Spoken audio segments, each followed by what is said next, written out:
नमस्कार। तबसरा आज दोपहर तक में एक बार फिर आपका स्वागत है और मैं हूं दर्शपल गुप्ता और मेरे साथ हैं वरिष्ठ पत्रकार सतीश वर्मा जी। सतीश जी, सबसे पहले एक बड़ी दुख भरी खबर है कि हमारे पत्रकार, जाने माने पत्रकार जम्मू के गोपाल सच्चर नहीं रहे। बिल्कुल जी, बड़े दुखद। विलय को लेकर कानून मंत्री ने फिर नेहरू पर किया हमला। आतंकियों के निशाने पर बना है जम्मू और घाटी में सियासी हलचल तेज, लगता है चुनावों के तरफ जा रहे हैं। और जनजातीय गौरव दिवस पर एलजी ने कहा कि आरक्षण के मामले में गुज्जर बकलवाल किसी का भी शेयर नहीं खाएंगे, उनको अपना अपना शेयर बाहरियों को दिया जाएगा। लाल सिंह अदालत में गए अपने घर के स्टे के लिए जी। सबसे पहले हम बात करते हैं जाने माने पत्रकार गोपाल सच्चर जी, जो 97 वर्षीय जी, उनकी मृत्यु हो गई है। गोपाल सच्चर बहुत पुराने जम्मू में थे, हिंद समाचार को यहाँ पर रिप्रेजेंट करते थे और हमें बहुत बार उनके साथ काम करने का भी मौका मिला। वो दूरदर्शन में हमारे साथ बैठते थे डिस्कशंस के लिए, और वैसे भी उस ज़माने में कुछ पत्रकारिता अलग तरह की थी।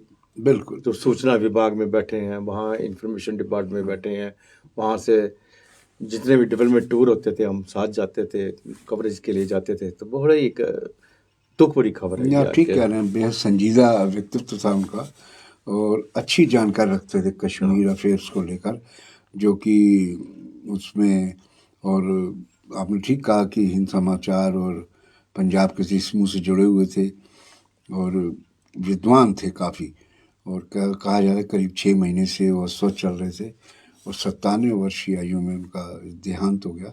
और वास्तव पत्रकार जगत के लिए हम खासतौर से कहेंगे जम्मू खित्ते के पत्रकारिता के लिए तो बड़ा नुकसान है ही।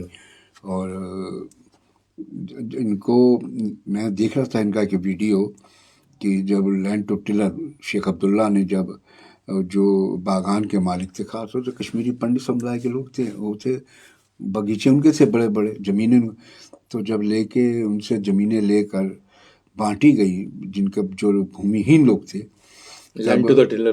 तो उसको लेकर कंट्रोवर्सीज भी हुई थी, कश्मीरी पंडित समुदाय ने नाराज़गी भी जाहिर की थी।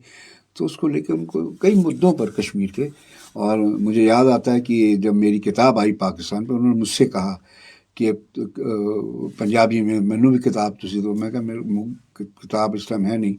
तो कहने का मतलब वो पढ़ने में भी रुचि रखते थे। एक पत्रकार होते हैं, सिर्फ खबर बनाई और रजाई ओढ़ कर सो गए। नहीं, वो समय एक ऐसा था जबकि बहुत मुश्किल समय था और खबर भेजना भी मुश्किल होता था। आज का समय तो है नहीं, डिजिटल समय था तो है नहीं। बिल्कुल। उस वक्त भी खबर लिख के बनाना, टाइप करनी, उसको फिर फैक्स करना, फिर उसको भेजना, वो सब दिखते हैं। आज तो सब रेडीमेड है। और सबसे बड़ी बात है, मैंने उन्हें किसी गाड़ी में नहीं जाते देखा। बिल्कुल। वो चलते थे, खुद ही पहुंचते थे हर जगह। बिल्कुल साधारण व्यक्तित्व था, जो जिसका आप जिक्र कर रहे हैं। हम जब पत्रकारिता में आए तब भी हाल था कि हम जब क्राइम रिपोर्टिंग शुरू की, हमने मनोर कहानियाँ में कहानियाँ लिखनी, तो हम सादे कागज़ पर हम पहले नोट करते थे स्पॉट पे जाकर, उसके बाद फिर उसको लिखना। आज तो सारा, चाहे वो क्राइम बुलेटिन हो, पॉलिटिकल हो, कोई हो, वो बनी बनाई खबरें मेल पर आ जाती हैं, उसी को कट पेस्ट कर दिया जाता है। बहुत ज़्यादा मेहनत करने की जरूरत नहीं है। लेकिन हम फिर भी कहेंगे, अगर आपको इतिहास के बारे में जागरूक होना है, जानकारी लेनी है, तो ज़रूरी है कि गोपाल सच्चर जैसे पत्रकार बनने की बेहद ज़रूरत है। पीपी न्यूज़ लाइन की ओर से बिल्कुल भावनी श्रद्धांजलि उनके परिजनों को, इस दुख को सहने की हम कहेंगे परमात्मा असीम शक्ति दे। जी सी जी, जम्मू कश्मीर के विलय को लेकर थम नहीं रहा, उनके ऊपर जो है डिस्कशन थम नहीं रही। अब कानून मंत्री ने पंडित जवाहरलाल नेहरू पर फिर हमला किया है, उन्होंने इसी को जिम्मेदार ठहराया है। जी बिल्कुल, आप ठीक कह रहे हैं। मैं पढ़ रहा था और रिज्जू साहब जो है पहले ही बोल चुके हैं, और उन्होंने केवल नेहरू को नहीं बल्कि उन्होंने डॉक्टर करण सिंह को भी लपेटा इस मामले में। आज एक्सेलसियर में खबर है, बड़ी डिटेल खबर छपी है संजीव परगाल की। उसमें कहा गया है कि नेहरू ने किस तरह, आचार्य कृपलानी का भी जिक्र किया है जो प्रधान थे उस समय कांग्रेस के। उन्होंने कहा कि महाराजा चाहते थे एक्सेशन, ये एक पक्षीय बात है। हालांकि हम चर्चा पहले भी कर चुके हैं एक्सेशन पे। तो ये एक बड़ा वृहद बहस का मुद्दा है, बड़ी बहस का, कि जिसमें आरोप प्रत्यारोप तमाम है। क्योंकि पंडित जवाहरलाल नेहरू जी का जन्मदिन था तो उसको इसलिए उनको श्रद्धांजलि दी गई है एक तरह से।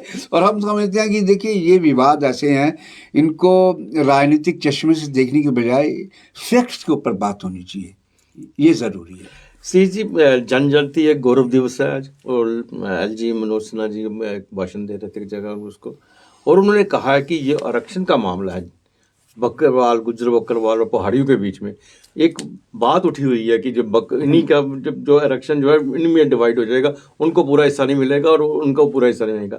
इस पे एलजी ने कहा है कि नहीं, किसी को भी किसी का हिस्सा नहीं खाने दिया जाएगा। देखिए उनको इसलिए कहना पड़ा क्योंकि कुछ पॉलिटिकल ऑर्गेनाइजेशन की ओर से इस तरह के फिलर और अफवाहें कयास तमाम लगाए जा रहे हैं कि ये जो पहाड़ियों को, आपको याद ही है कि पिछले माह गृह मंत्री आए थे राजौरी और बारामूला में, बड़ी विशाल जनसभा पहाड़ी समुदाय की थी, बेसिकली उसमें गुज्जर भी बैठे थे, पगड़ी गुज्जरों की ऊपर दिखाई दे रही थी, लेकिन उसमें कहा गया था कि भाई हम आपको हक देंगे, और वो हक की बात इस महीने में क्लियर हो गई, फॉर्मेलिटी भर रह गई है, लेकिन ऐलान ऑफिशियल गजट निकलना बाकी है। तो मैं समझता हूँ कि ये इसलिए कहा गया गवर्नर साहब की ओर से, इस तरह के अफवाहें उड़ाई जा रही हैं कि गुज्जर बकरवालों आपका हक छीना जाएगा। तो उनका कहना है कि गुज्जर बकरवाल का जो इंटैक्ट है, जो परसेंटेज है आरक्षण का, उससे कोई छेड़छाड़ नहीं होगी। जो पहाड़ी कबीले के लोग कहे गए हैं आरक्षण जिनके लिए शेड्यूल ट्राइब में होगा, उनका अलग है। तो मैं समझता हूँ कि अच्छी बात है, ये क्लैरिटी आनी चाहिए, चूंकि गुज्जर बकरवाल समुदाय की ओर से वार्न भी किया जा रहा है सरकार को कि आपने, चूंकि इनमें बरसों बरस से मतभेद चलते आ रहे हैं, दोनों में अलग ही एक ही जगह रह रहे हैं, इलाका सेम है, खान पान सेम है, लेकिन बात वही है, बोली पे बात आके अड़ती है। पहाड़ी बोली एक अलग है, वो उसका टच कमोबेश पंजाबी से करीब लगता है, और मुजफ्फराबाद हो या राजौरी का इलाका हो या मीरपुर पीओके का इलाका हो, बड़ी मिठास वाली बोली है। लेकिन बात वही है कि जब हक की बात आती है तो तमाम तरह की अफवाहें उड़ाई जाती है, और चुनाव सिर पर है, इसलिए जो विपक्षी दल हैं इस तरह का कन्फ्यूजन क्रिएट करने की कोशिश कर रहे हैं। से जी, आतंकियों के निशाने पर बन रहा है जम्मू, हर रोज जहाँ पे कोई ना कोई ऐसी बात हो रही है। हम रोज तकरीबन हर दूसरे दिन इस बात पे चर्चा करते हैं, कभी इंटरनेशनल बॉर्डर पे ड्रोन के जरिए ड्रग्स आ रहे हैं, हथियार आ रहे हैं, कहीं कुछ हो रहा है, कहीं कुछ हो रहा है। और रात को भी जम्मू में प्लामडाल में वहाँ पे आईडी बरामद की। जम्मू को दहलाने की एक बहुत बड़ी साजिश थी, जिसे नाकाम कर दिया गया। नहीं, बिल्कुल आप ठीक कह रहे हैं। देखिएगा, हम पिछले 1-1.5 साल पीछे लौटे हैं, लगातार देखें तो इतनी बार ड्रोन के जरिए विस्फोटक, हथियार, ड्रग्स और करेंसी सरहद पार से लगातार आ रही है। ये अलग बात है कि कुछ ड्रोन को मार गिराया गया, उसमें से यही जो चीज़ें विस्फोटक, स्टिकी बम जो नई चीज़ मिली, जो चैलेंज एक नया है सिक्योरिटी फोर्सेस के लिए, ये तमाम चीज़ें मिली हैं। और स्वाभाविक है, हालांकि पीपी न्यूज़लैंड लगातार कहा कि भाई आ तो रहा है, लेकिन उसका रिसीविंग एंड कौन है, उनको भी तो पकड़ा जाना चाहिए। तो उसके बाद कुछ लोग पकड़े गए हैं, लेकिन अभी तक वो नेट पूरा जो नेट है, वो पूरा नेटवर्क जो उनका बना हुआ है, जाल जो है, वो अभी तक पूरा टूटा नहीं है। तभी देखिए ना, ये फ्लाइंग मंडाल इंटरनेशनल बॉर्डर से उसकी बाई एयर डिस्टेंस बहुत कम है, बहुत कम है। और हम समझते हैं कि ये जो आईडी जो बरामद की गई है, आशंका जाहिर की जा रही है, चूँकि पूरे इलाके में तलाशी अभियान चलाया गया है, निशाने पर जम्मू है, चूंकि इस प्रकार के लगातार इनपुट मिल रहे हैं। ये एक ऐसा रूट बना हुआ है उनके लिए, पहले भी इससे पहले निक्की तभी में बिल्कुल वही एरिया है सारा, यहाँ पे पहले भी बरामद किया। आपको याद होगा कि करीब 2 साल पहले हमारे सतवार से जो एयरफोर्स स्टेशन है, उसके टेक्निकल एरिया में 2 आईडी से हमले किए गए थे ड्रोन के जरिए, और ये ड्रोन का इस्तेमाल तालिबान ने किया अफगानिस्तान में। तो मैं समझता हूँ ये ड्रोन एक नया हथियार बना हमला करने के लिए। ये शुक्र है कि उसके बाद इस तरह का हमला नहीं हुआ जैसा एयरफोर्स स्टेशन पे हुआ टेक्निकल एरिया में। अब ये है कि ये ड्रग्स जिसको नार्को टेररिज्म बढ़ा रहा है, हथियार हैं, विस्फोटक हैं और दूसरी चीज़ें पाकिस्तान भेज रहा है लगातार, और ये भी जो आईडी भेजी गई जो जैसा क्लेम किया जा रहा है। तो मैं समझता हूँ आपने ठीक कहा कि जम्मू लगातार पिछले 1.5-2 साल से निशाने पर है। ये शुक्र है कि हमारे जो सुरक्षा बल हैं, वो सेना हो, बीएसएफ हो, सीआरपीएफ हो, दूसरी एजेंसी या राज्य पुलिस हो, वो चौकसी पर है। सीजीएस घाटी में सियासी हलचल तेज हो गई है। जी बिल्कुल, हमने एक प्रोग्राम में भी कहा था कि चुनाव जल्दी आने वाले हैं। बिल्कुल, और इससे इन बातों से लग भी रहा है कि चुनाव जल्दी आ रहे हैं। जिस तरह से वहाँ पे सभी पॉलिटिकल पार्टी सामने आ गया। अल्ताफ बुखारी जो है, उन्होंने एक बहुत बड़ी सभा की है, और उस दूसरी तरफ सबसे मजेदार बात यह है कि महबूबा मुफ्ती जो है, वो कह रही है कि अगर हम सब इकट्ठे हो जाएं जी। तो धारा 370 तो तोड़ी जा सकती है, उस पर कोई रोक नहीं सकता, जम्मू कश्मीर फिर एक राज्य बन सकता है। लेकिन दोनों इस वक्त जो बड़ी पार्टी है इसके सामने वाली, इस वक्त आज की डेट में अगर कहें तो अल्ताफ बुखारी की जो पार्टी है, अपनी पार्टी को सबसे बड़ी नजर आई, जिस तरह से वहाँ लोग देखे गए हैं। बिल्कुल। पीडीपी ने अभी तक कोई ऐसा दिखाया नहीं है। अगर ये बात को देखा जाए, दोनों में अलग अलग दिशा की तरफ जा रहे हैं। अल्ताफ बुखारी कह रहे हैं कि हमें भारत के साथ चलना है, बिल्कुल। विलय हो गया है, बिल्कुल। 370 टूट गई है, हमें डेवलपमेंट की तरफ जाना है। बिल्कुल। लेकिन दूसरी तरफ महबूबा मुफ्ती जो है वो ये अपना बेसुरा राग रहा रही है। इसका मतलब ये है कि कश्मीर घाटी में भी बिल्कुल 2 भागों में बंट रही हैं ये सब चीजें। बिल्कुल। उनके विचार अलग है, उनके विचार अलग है। इसे आने वाले समय में हो सकता है कि ये सारे के सारे ये बात को समझ जाएं कि भारत के साथ चलना, और 370 जो खत्म हो गई है, से खत्म हो गया, वो बात दोबारा वापस नहीं आ सकती। ये बिल्कुल ठीक कहा। देखिए हम अगर पूरे स्टेट का सिनेरियो देखें, जम्मू संभाग में देखें तो बीजेपी इतना भी प्रोएक्टिव मोड में नहीं है, लेकिन कांग्रेस के देखें सांबा में, बिश्ना में, कल जम्मू जो कांग्रेस का दफ्तर है, और तमाम जगह कठुआ में, सब जगह नए प्रदेश अध्यक्ष बने, चुनौती ले रहे हैं आज़ाद के मसले को लेकर। कामयाब रैलियां हो रही हैं। अखनूर में वहाँ रैली हुई जहाँ तारा चंद मुख्यमंत्री उन इलाकों में।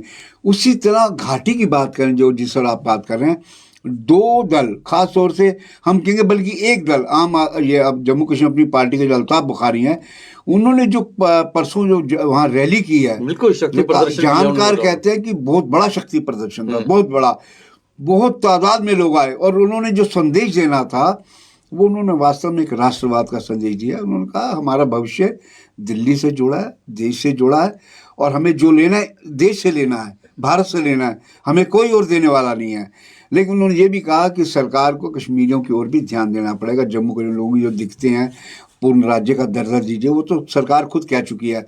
और महबूबा मुफ्ती है, उनको लग रहा है कि अगर अल्ताफ बुखारी जैसे जो नए दल खड़े हुए हैं, या गुलाम नबी आज़ाद जैसे दल खड़े, चूंकि गुलाम नबी आज़ाद का भी अब सुर बदल रहे हैं, वो भाषा बोलने की कोशिश कर रहे हैं जो कांग्रेस बोलती रही है। तो मैं समझता हूँ ये महबूबा मुफ्ती तो अपने को एक आइडेंटिटी अलग से पहचान बनाने के लिए 370 लौटाई जाएगी अगर सारे प्रदेश के लोग हो जाएं। महबूबा मुफ्ती को समझना चाहिए ये देश की संसद का फैसला है, ये किसी व्यक्ति का फैसला नहीं है। ये अलग है कि ये फैसला कहा जाए कि मोदी और अमित शाह का जो मजबूत एक नेतृत्व है उन्होंने लेने की जरूरत की है, किसी और में दम भी नहीं था, हमारा कहना यह है। तो हम समझते हैं कि महबूबा मुफ्ती को समझना चाहिए, अब आगे बढ़ना चाहिए।